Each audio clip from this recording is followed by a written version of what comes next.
Mosquitoes. We're in Florida, so I have to talk about this. They want to release millions of mosquitoes in Key Haven, next to Key West.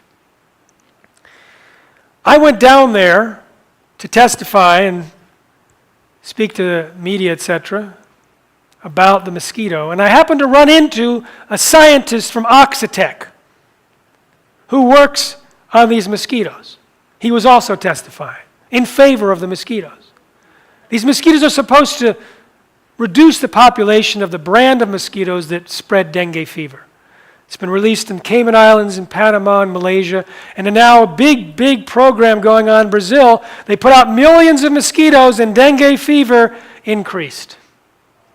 But they say it's not our fault, we need more mosquitoes. I said to, I think it was Derek from Oxitec, I said, have you ever looked at the components of the saliva of the mosquitoes that you're releasing to see what it might do to humans? And he said, oh, we're now checking to see if the gene that was inserted into the mosquitoes produces a protein in the saliva. Now, we're now checking. This is after releasing tens of millions of mosquitoes and exposing populations in 4 countries. I explained to Derek, I said, when a gene gets inserted into a genome, like happened in human genome, they took a gene, inserted it into the human genome, up to 5% of the genes change their levels of expression. So doesn't it make sense not to just check for the protein that the gene expresses, but to check the entire composition of the saliva which will be circulating in the blood of humans that are bitten by your frankenbugs? And he goes, good idea. So these are the people who are actually manipulating the genome, possibly for all future generations. Now you may read, oh no, it's okay, they're just producing male mosquitoes. Well, 1 in 300 or so are females, and they're the biting ones. Oh, but it's okay, they're going to mate, and then they're going to have sterile offspring. Well, 3% of the offspring are not sterile in the presence of tetracycline. It's 15%. In other words, it's a leaky technology, and they can be completely redesigning the genome of the mosquito for all future generations. Now, when Monsanto's consultant in 1999 took the stage at a biotech conference in San Francisco, he bragged about how he had worked for Monsanto, how they started off by saying, describe your ideal future in 15 to 20 years. And the executives of Monsanto described a world in which 100% of all commercial seeds were genetically engineered and altered and patented. And Arthur Anderson, the consultant, they were also Enron's consultant, they worked backwards from that goal and to create the strategy and tactics to achieve it. My friend said it was the most arrogant statement he'd ever heard in his life until that afternoon, when another company put out a white paper projecting a 95% replacement of all commercial seeds within 5 years. That would have been 2004. Their goals have not gone away. They've expanded to include mosquitoes and fish and livestock and trees and bacteria and algae and nature.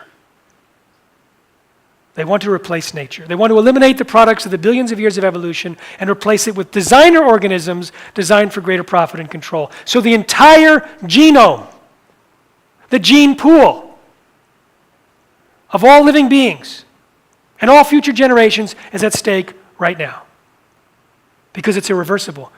The genes already released will outlast the effects of climate change, will outlast nuclear waste. The only thing that lasts longer than the self-propagating pollution of the gene pool is extinction. So, what happened 3 weeks later in Europe that derailed their plan for 95% replacement of all commercial seeds? The gag order was lifted on Dr. Arpad Pusztai, the world's leading scientist in his field. He had been given $3 million to figure out how to test for the safety of GMOs. And quite to his surprise, discovered that they were dangerous. Went public with his concerns, was a hero for 2 days at his institute, and then 2 phone calls from the UK Prime Minister's office got him fired the next day, gagged with threats of a lawsuit, rolled over the coals with a terrible campaign to destroy his reputation. But 7 months later, from an order of Parliament on February 16th, 1999, the gag order was lifted. Over 700 articles were written in the UK press alone within a month. Within 10 weeks, there was so much concern by the consumers in Europe. It wasn't the government that reacted. It was Unilever, Britain's largest food maker, committed to stop using GM ingredients on April 27th in Europe. The next day, Nestle's, the next week, everyone else. This is what we call a tipping point of consumer rejection.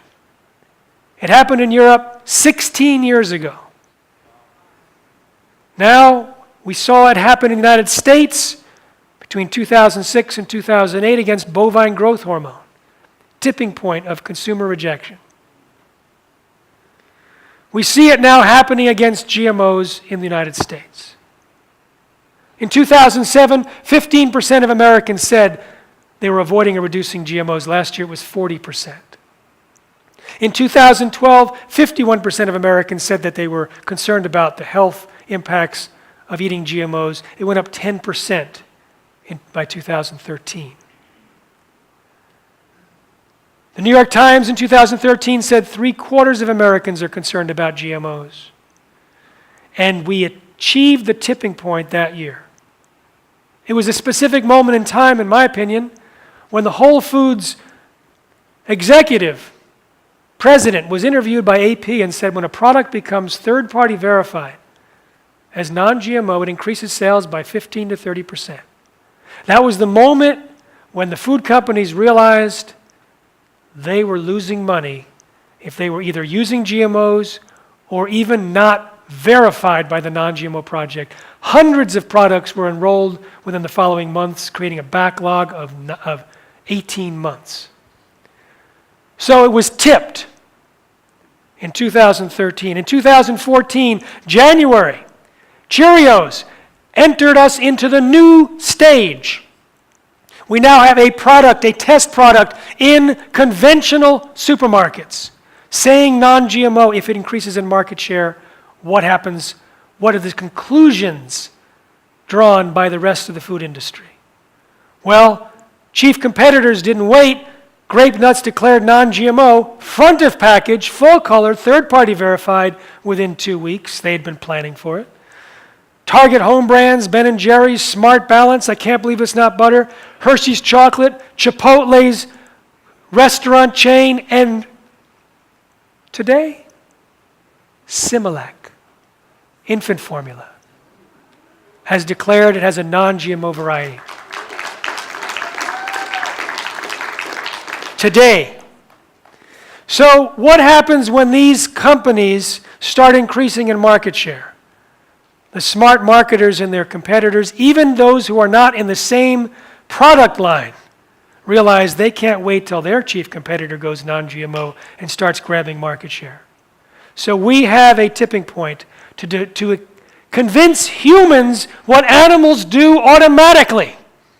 So many animals, when given a choice, refuse to eat the GMO, they'll eat the non-GMO. Pigs, cows, geese, squirrels, deer, elk, raccoons, mice, rats, dogs, chickens, buffalo, all have been shown to avoid eating GMOs when given a choice. So we have to get humans up to the level of animals. Sometimes farmers will take GM corn and non-GM corn and put them on the trees, nail them to a tree during the winter and watch what the squirrels do. And they'll watch the squirrels won't eat the GM corn.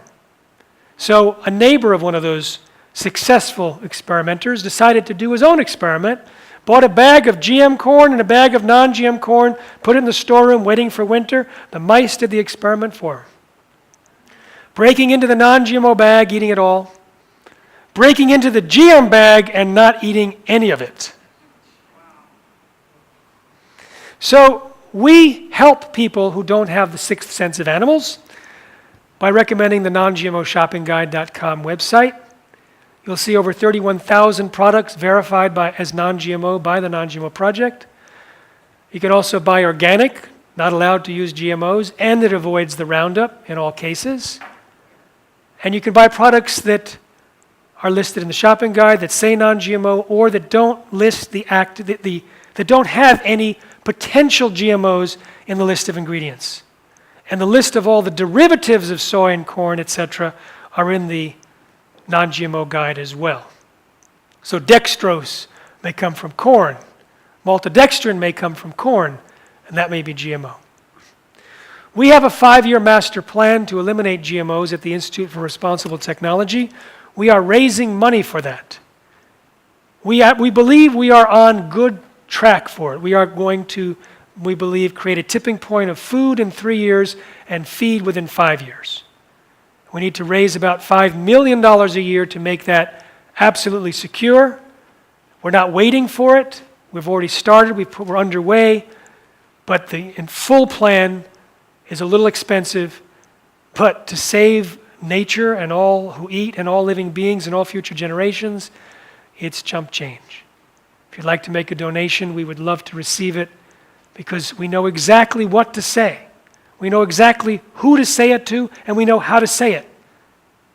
We know the targeted demographic groups. We've already tipped the Whole Foods crowd. We now have to go to the Walmart and the Safeway crowd. You can't necessarily target the couch potato junk food eating American who hasn't yet related food to health. They'll never know that they're eating GMOs. They'll never know we got rid of it for them. We target moms, pet owners, right? Pet owners, sick people, healthcare professionals, religious people that think GMO means God move over. We know what to say, how to say it, who to say it to, because we have been engineering this tipping point. Because we have been focused on creating behavior change messaging that has given us today's announcement by Similac. So we are incredibly successful. So successful that I am more confident than ever before that we are going to be reclaiming a non-GMO food supply, and I would like to ask your help. I want to ask you to rate yourself from 1 to 100 how vigilant you plan to be at avoiding GMOs starting now. How many people plan to be low vigilance, 1 to 20, low vigilance? Raise your hand. Camera, no one is raising their hand. 20 to 40. Ditto. 40 to 60. No one. 60 to 80. 3. 80 to 100. All right, give yourselves a hand. Now rate yourself from 1 to 100 how active you want to be sharing information about GMOs with others. 0 to 20? No one? 20 to 40? 40 to 60? 60 to 80? 80 to 100. Okay, it's unanimous, just about. There you go, sold. So you see, now you know for sure that the plan can work because you just saw what it took to make this point a turning point in your digestive lives, just to hear the truth. You don't have to be skeptical saying, oh, how are you going to change people's behavior? You just saw. Even if you're totally vigilant from the beginning to end, you just saw what happened in the room. We just tell the truth. So we take this information and make it available in a film called Genetic Roulette, another film we're coming out with which will be even more powerful, working on this year. We take this information and make it available in books, in articles, in websites, in campaigns. I'd like you all, please, to sign up for the newsletter.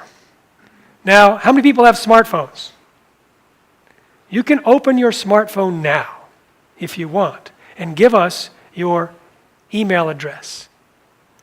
And we will participate with you in the tipping point. In fact, we are going to announce in a couple of weeks a new campaign which I haven't described. And I want to share it with you but I can't. So I'll have to ask you to sign up so you can hear about it when we want Monsanto to hear about it. responsibletechnology.org. I'll also share with you what I'm doing on my summer vacation.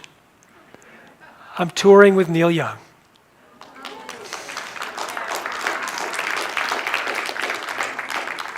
I haven't gotten used to saying that yet. He has a new album called The Monsanto Years. That's the connection. I'm not his backup singer.